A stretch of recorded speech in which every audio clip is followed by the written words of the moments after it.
जय माता दी। राजा जन्मेजय आगे बोलते हैं, वे लोग धन्य तथा पुण्यात्मा हैं जिन्होंने मद तथा मोह से छुटकारा पा लिया हो, जो सदाचार परायण तथा जितेंद्रिय हैं। उन्होंने मानो तीनों लोकों पर विजय ही प्राप्त कर ली है। अपने महात्मा पिता के पाप का स्मरण करके मैं दुखित रहता हूँ। उन्होंने बिना किसी अपराध के एक तपस्वी के गले में मरा हुआ सर्प डाल दिया। अतः हे मुनिवर, अब मेरे आगे उनकी क्या गति होगी? बुद्धि के मोहग्रस्त हो जाने पर क्या कार्य हो जाएगा, ये मैं नहीं जानता। मूर्ख लोग केवल मधु देखता है, उसके पास ही विद्यमान गहरे प्रताप की ओर नहीं निहारता। वह निंदनीय कर्म करता रहता है और नरक से नहीं डरता। हे मुने, अब आप मुझे विस्तार पूर्वक ये बताइए कि पूर्व काल में प्रहलाद के साथ नर नारायण का घोर युद्ध क्यों हुआ था। प्रहलाद पाताल लोक से सारस्वत महातीर्थ पवित्र बद्रिकाश्रम में कैसे पहुंचे? शांत स्वभाव वाले मुनि श्रेष्ठ नर नारायण तो महान तपस्वी थे। तब वे हे मानद, उन दोनों ने प्रहलाद के साथ युद्ध किस कारण से किया? प्रायः धन अथवा स्त्री के लिए लोगों में परस्पर शत्रुता होती है। तब हर प्रकार की इच्छाओं से रहित उन दोनों में वह भीषण युद्ध क्यों हुआ, और उन नर नारायण को सनातन देवता जानते हुए भी महात्मा प्रहलाद ने उनके साथ युद्ध क्यों किया? हे ब्राह्मण, मैं इसका कारण सुनना चाहता हूँ।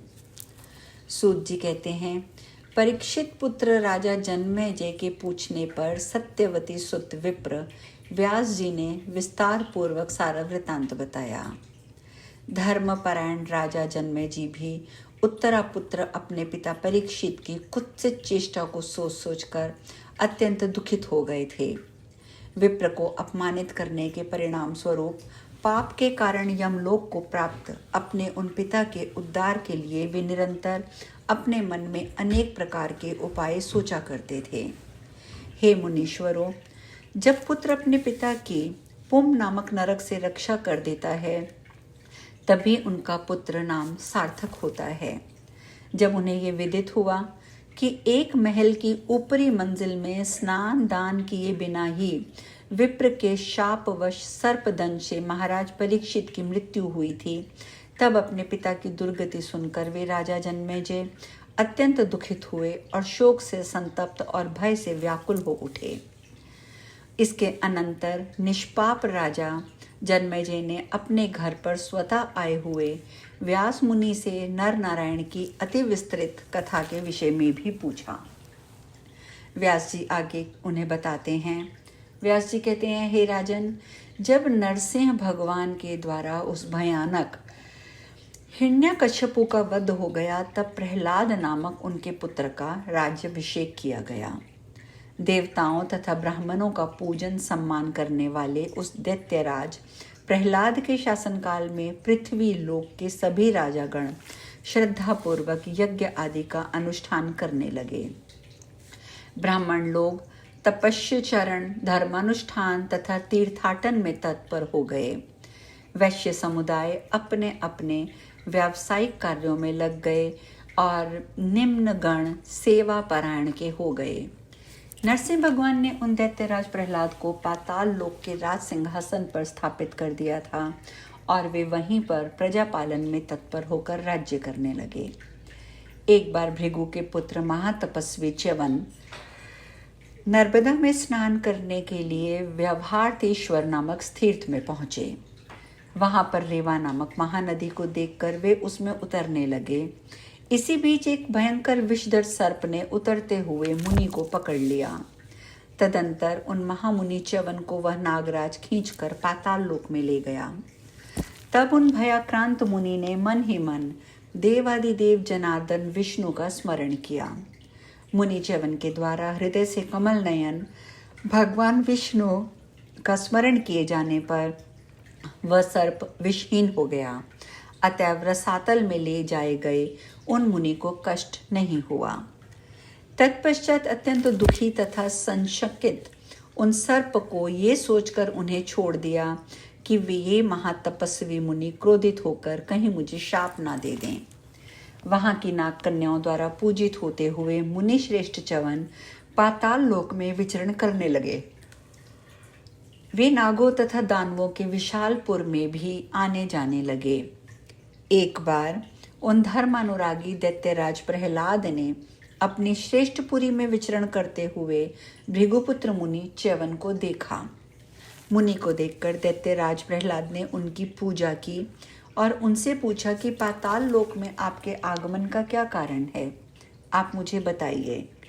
हे द्विजश्रेष्ठ, क्या दैत्यों के प्रति द्वेष भाव रखने वाले इंद्र ने मेरे राज्य के विषय में जानकारी के लिए आपको यहाँ भेजा है?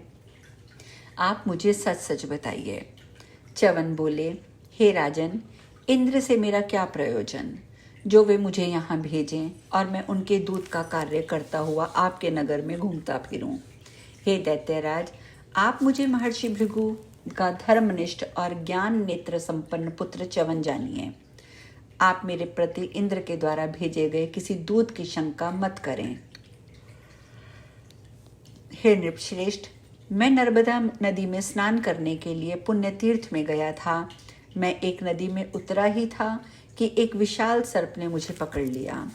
मेरे द्वारा भगवान विष्णु का स्मरण करने से वह सर्प विषहीन हो गया और विष्णु स्मरण के प्रभाव से मैं उस नाग से मुक्त हो गया।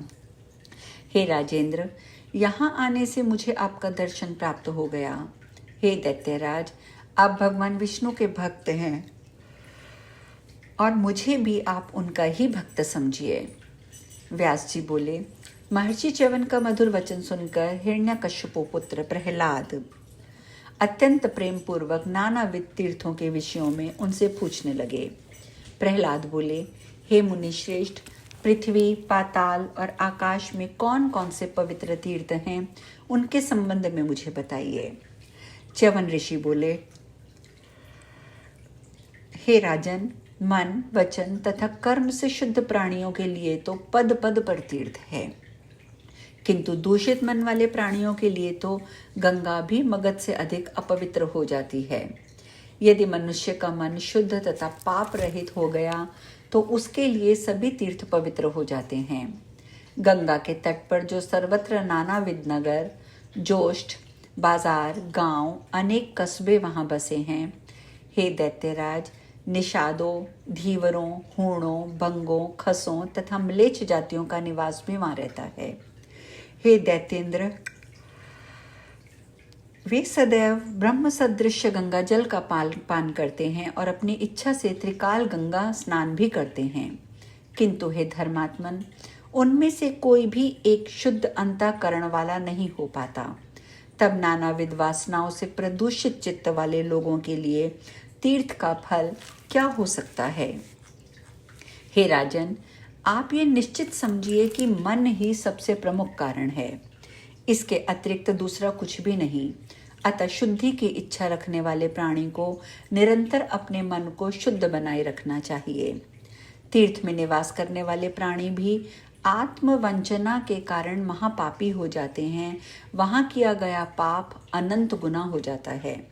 जिस प्रकार इंद्र वरुण का फल पक जाने पर भी मीठा नहीं होता, उसी प्रकार दूषित भावना वाला मनुष्य तीर्थ में करोड़ों बार स्नान करके भी पवित्र नहीं हो पाता।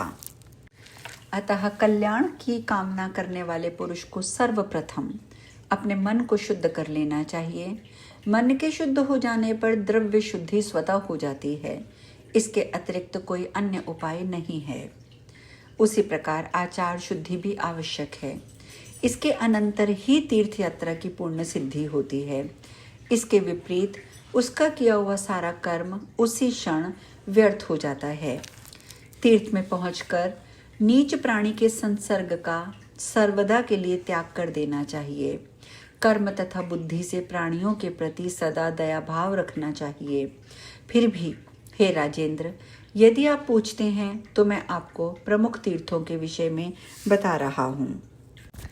प्रथम श्रेणी का तीर्थ पुण्यमय नैमिषारण्य है। इसी प्रकार चक्र तीर्थ, पुष्कर तीर्थ तथा अन्य भी अनेक तीर्थ पृथ्वी लोक में हैं, जिनकी संख्या निश्चित नहीं है। हे नृपश्रेष्ठ, और भी बहुत से पवित्र स्थान हैं। आज हम कथा में यही विश्राम लेंगे। शेष कल। जय माता दी।